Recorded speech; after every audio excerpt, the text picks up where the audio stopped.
Hello everyone, hope you are doing great. So our today's topic is going to be on daily current affairs, which is related from the 26th of January to 28th of January 2025 and in दिनों जितने भी हमारे important events हुए हैं यहाँ पे आप देख ही सकते हैं, तो उन सभी के बारे में हम डिस्कस करेंगे with the help of questions and answers. Okay, ये जितने भी इवेंट्स हैं ये जो हुए हैं इन दिनों बहुत ही ज़्यादा इंपॉर्टेंट हो जाते हैं हमारे एग्जाम पर्सपेक्टिव से भी. Okay, so without any further ado let's start with topic. So first question is, which state government has recently launched Samman Sanjeevani app? तो recently किस स्टेट गवर्नमेंट ने ये सम्मान संजीवनी ऐप को लॉन्च किया है? So our options are A Haryana, B Madhya Pradesh, C Gujarat या फिर D Rajasthan. So our correct answer is A which is Haryana. तो रिसेंटली अभी हरियाणा गवर्नमेंट ने ये सम्मान संजीवनी ऐप को लॉन्च किया है एंड ये जो ऐप है इसको लॉन्च किया गया है हरियाणा की कैबिनेट मिनिस्टर श्रुति चौधरी के द्वारा. ओके, उन्होंने ही इस ऐप को लॉन्च किया है. तो यहाँ पे आपको पता होना चाहिए नेशनल गर्ल्स चाइल्ड डे कब सेलिब्रेट किया जाता है. तो ये सेलिब्रेट किया जाता है ऑन 24th of January. उसी दिन ये ऐप को लॉन्च किया गया है. तो आखिर ये ऐप किस लिए लॉन्च की गई है यहाँ पे हम आगे डिटेल में देख लेते हैं. तो हमारा जो करेक्ट आंसर हो जाता है विच इज़ ए हरियाणा. तो यहाँ पे आप देख सकते हैं हरियाणा के जो कैबिनेट मिनिस्टर हैं श्रुति चौधरी, इनके द्वारा ही ये सम्मान संजीवनी ऐप को लॉन्च किया गया है और नेशनल गर्ल चाइल्ड डे 2025 में 24th of January को. तो ये जो ऐप है ये ट्रैक करेगी बेनिफिट्स अंडर द महिला एवं किशोरी सम्मान योजना. ओके, तो इसके अंडर मेनली क्या किया जाएगा, सैनिटरी नैपकिन जो है वो डिस्ट्रीब्यूट किए जाएंगे to below poverty line women के लिए. ओके, एंड गर्ल्स को भी इसके अंडर डिस्ट्रीब्यूट किए जाएंगे सैनिटरी नैपकिन्स को जिनकी एज है between 10 to 45 years via anganwadi centre and schools. तो जितने भी आंगनवाड़ी सेंटर्स हैं एंड स्कूल्स हैं उसमें जितनी भी महिलाएं होंगी, जितनी भी गर्ल्स होंगी, उनको ये सैनिटरी नैपकिन्स डिस्ट्रीब्यूट की जाएगी अंडर दिस सम्मान संजीवनी ऐप के द्वारा. ओके, तो इस ऐप के अंडर जितनी भी विमेन रहेंगी उनसे रिलेटेड ये डेटा कलेक्ट किया जाएगा ताकि इंश्योर किया जा सके कि टाइमली डिलीवरी की जा सके सैनिटरी नैपकिन्स की एंड अपडेट किया जा सके मंथली बेनिफिट्स को. ओके, तो जैसे कि आपको पता ही होगा बेटी बचाओ बेटी पढ़ाओ के पूरे 10 साल कंप्लीट हो गए हैं. उसी को सेलिब्रेट करने के लिए ये जो women and child development department है इस सम्मान संजीवनी ऐप को लॉन्च किया है, हरियाणा गवर्नमेंट के द्वारा लॉन्च किया गया है. ओके, तो इसी वजह से ये जो है बहुत ज़्यादा इंपॉर्टेंट टॉपिक हो जाता है आपके एग्जाम पर्सपेक्टिव से भी. Now next question is, India recently hosted the second BIMSTEC expert group meeting on cyber security cooperation in which city? तो recently अभी इंडिया ने second BIMSTEC expert group meeting को होस्ट किया है. तो ये कौन से स्टेट या फिर यूटी में ये होस्ट किया गया है BIMSTEC expert group meeting? So options are A Hyderabad, B Chennai, C New Delhi या फिर डी बेंगलुरु. तो यहाँ पे आप देख ही सकते हैं correct answer is C which is New Delhi. New Delhi ने रिसेंटली होस्ट की है second BIMSTEC expert group of cyber security cooperation meeting. Okay, आगे हम डिटेल में जान लेते हैं. तो यहाँ पे आप देख सकते हैं रिसेंटली इंडिया ने होस्ट किया है second BIMSTEC expert group meeting on the cyber security cooperation. किस दिन? On 21st of January 2025 in new Delhi. Okay, तो ये यूनियन टेरिटरी न्यू दिल्ली में होस्ट की गई थी सेकेंड बिम्स्टेक मीटिंग. एंड ये जो मीटिंग है इसका सिंपली एम रहा है to finalize a 5-year action plan for strengthening cyber security among BIMSTEC member state. तो जितने भी बिम्स्टेक मेंबर स्टेट्स हैं उनके लिए ये प्लान किया जा रहा है, 5-year एक्शन प्लान किया जा रहा है ताकि वो स्ट्रेंथ कर सकें अपनी साइबर सिक्योरिटी को. ओके, एंड इस मीटिंग के अंडर की फोकस किस किस एरियाज़ पर रहा है ये इंक्लूडेड है information sharing, cyber crime, protecting critical infrastructures, incident response and global cyber norms. Okay, and India ने प्रेजेंट किया है eight cyber hygiene for school children initiative under Indian cyber crime collaboration centre.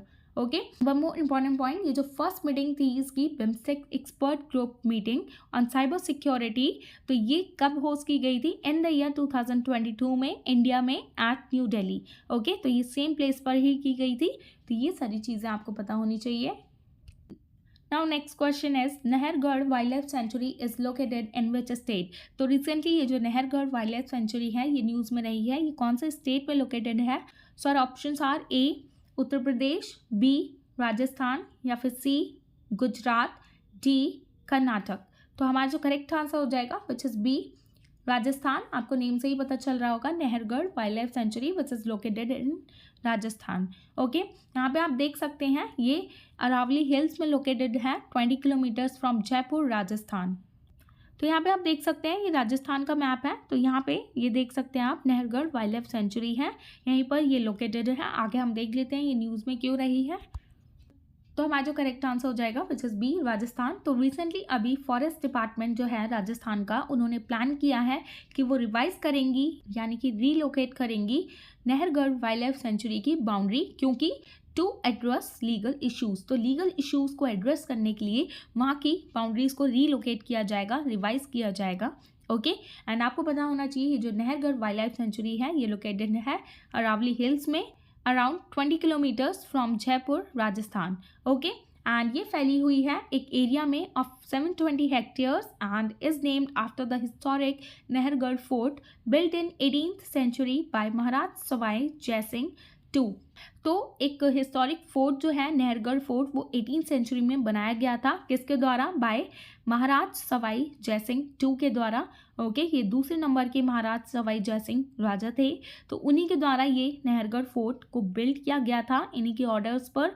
तो तब से ही इसका name Nahargarh wild life sanctuary पड़ गया है एंड ये फैला हुआ है अराउंड 720 हेक्टेयर्स में। ओके, एंड ये जो सेंचुरी है ये इंक्लूड करती है नहरगढ़ बायोलॉजिकल पार्क को भी, known for its popular lion safaris. तो ये लॉयन सफारीज के लिए भी जाना जाता है वहाँ पे नहरगढ़ बायोलॉजिकल पार्क जो है।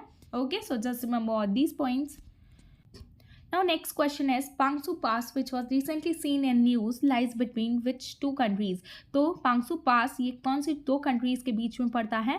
So our options are A India and Bhutan, B China and Nepal, या फिर सी इंडिया एंड म्यांमार, या फिर D India and Bangladesh. So our correct answer is C which is India and Myanmar. तो यहाँ पे आप देख सकते हैं ये म्यांमार है एंड यहाँ पे हमारा इस साइड में ये अरुणाचल प्रदेश, असम ये है इंडिया। ओके, तो इसी के बीच में ये जो है ये पांगसू पास पड़ता है इन दोनों कंट्रीज़ के बीच में, इंडिया एंड म्यांमार। ओके, तो ये न्यूज़ में क्यों रहा है यहाँ पे हम आगे देख लेते हैं। तो correct answer is C which is India and Myanmar. तो इस नेम से एक इंटरनेशनल फेस्टिवल भी है, तो रिसेंटली इसको सेलिब्रेट किया गया है नामपोंग अरुणाचल प्रदेश में। ओके, तो ये भी आपसे पूछ लिया जा सकता है कि ये दो कौन सी कंट्रीज़ के बीच पड़ता है पांगसू पास। ओके, एंड ये एक इंटरनेशनल फेस्टिवल भी है, तो जो कि कहाँ सेलिब्रेट किया जाता है? It celebrates in Arunachal Pradesh. Okay, and ये जो पांगसू पास है ये 3727 फीट लंबा है, lies on the India Myanmar border in the पकताई हिल्स।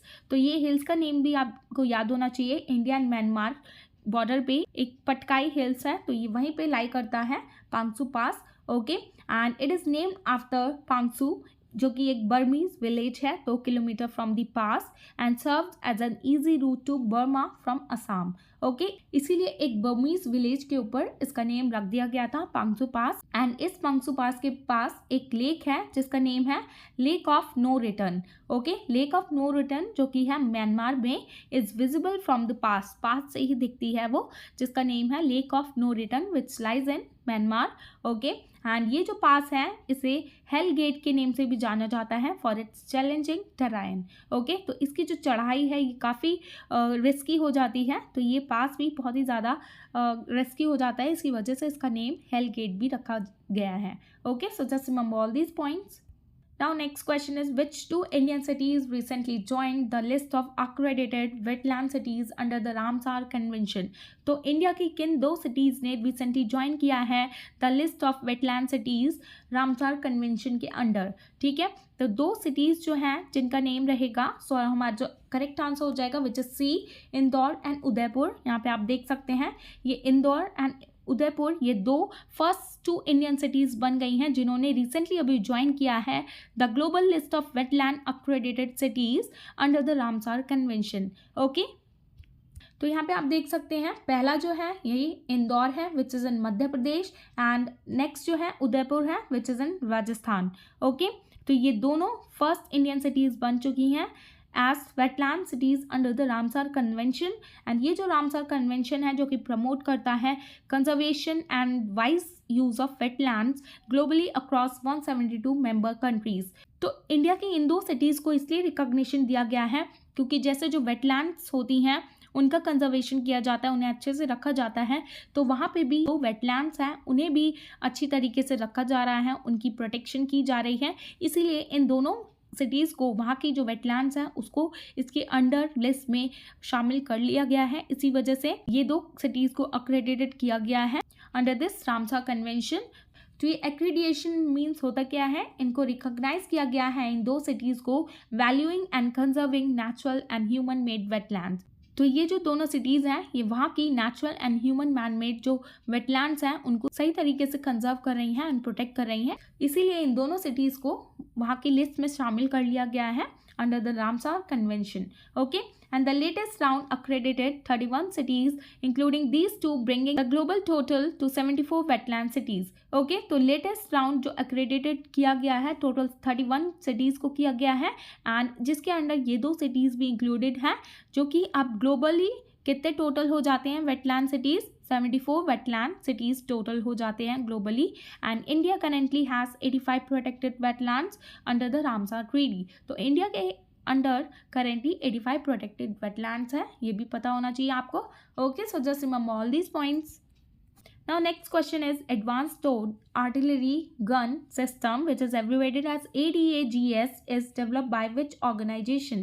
तो किस organization ने recently अभी advanced towed artillery gun system को develop किया है?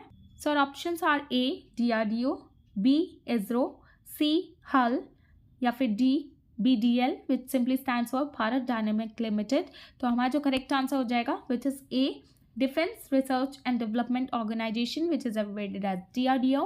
DRDO ने ये advance towed artillery gun system को डेवलप किया है रिसेंटली।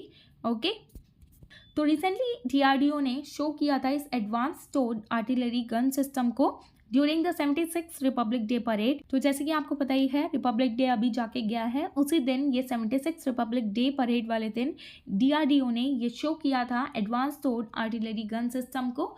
ओके, एंड ये जो है ये गन सिस्टम ये 155 millimetre and 52 calibre howitzer develop by indigenously by DRDO। Okay, and इसकी जो रेंज है ये 48 किलोमीटर तक है, मतलब कि 48 किलोमीटर तक कोई भी टारगेट किया जा सकता है कोई भी चीज़ को, making it one of the longest range towed artillery system globally. तो ये globally one of the longest range towed artillery system बन जाता है which is 48 kilometre. Okay, and it can operate in extreme temperatures and has high mobility due to its 6x6 towing platform। and ये जो gun है ये achieve करती है precision strikes with future long range guided munitions। okay, now next question is white-naped bird which was recently spotted at Kapataguda Hills is endemic to which country? तो यहाँ पे आपको सबसे पहले पता होना चाहिए what does endemic means। तो ये जो endemic birds वो birds होती हैं that is only found in a specific geographical area, मतलब कि वो सिर्फ उसी एरिया में पाई जाती हैं, उसके अलावा कहीं और उनका नामो निशान नहीं होता है। तो ये कौन सी कंट्री में ये एंडेमिक है एंड किस स्टेट में रिसेंटली इसको स्पॉट किया गया है? एट कपाटागुडा हिल्स में। तो are options are A Australia, B Russia, C Bhutan या फिर डी इंडिया। यहाँ पे दिल्ली नहीं है, प्लीज़ करेक्ट दिस, यहाँ पे इंडिया है सिर्फ। ओके, तो हमारा जो करेक्ट आंसर हो जाएगा which is D India. India में कहाँ पे? ये जो कपाटागुडा हिल्स हैं ये कर्नाटक में लोकेटेड है। तो वहीं पे रिसेंटली ये व्हाइट नेप्ड टेट बर्ड को स्पॉट किया गया है जो कि एंडेमिक हो जाती है इंडिया में। तो यहाँ पे आप देख सकते हैं correct answer is D which is India. तो रिसेंटली अभी वहाँ पे स्पॉट किया गया है एट कपाटागुडा हिल्स में which is in north Karnataka for the first time, वहाँ पे इसको स्पॉट किया गया है। एंड ये जो बर्ड है इसको और किस नेम से जाना जाता है? It is also known as pied tit और white wing tit. Okay, and इसका साइंटिफिक नेम आप यहाँ पे देख सकते हैं। एंड ये जो बर्ड है ये एंडेमिक टू इंडिया है, मतलब इंडिया के बाहर ये कहीं नहीं पाई जाती है, with population in Gujarat, Haryana, Rajasthan, Andhra Pradesh, Karnataka and Tamil Nadu. तो यहाँ पे ये बर्ड्स पाई जाती है सिर्फ। ओके, स्पॉट की जाती है and it inhabits dry thorn scrub forest, मतलब कि ये डेजर्ट एरिया में मोस्टली पाई जाती है, ड्राई थॉर्न स्क्रब फॉरेस्ट में। And the white-naped tit is classified as vulnerable on the IUCN list category। okay, तो ये vulnerable category के अंदर आती हैं ये वाली birds। okay, so just remember all these points। Now this is going to be the last slide. Our question is, which city becomes the Inland Waterways Authority of India's 6th regional office recently? तो अभी recently कौन सी city inland waterways authority of India की 6th regional office बनी है? तो are options are A Bhopal, B Varanasi, C Chennai या फिर D Gorakhpur. So correct answer is B which is Varanasi.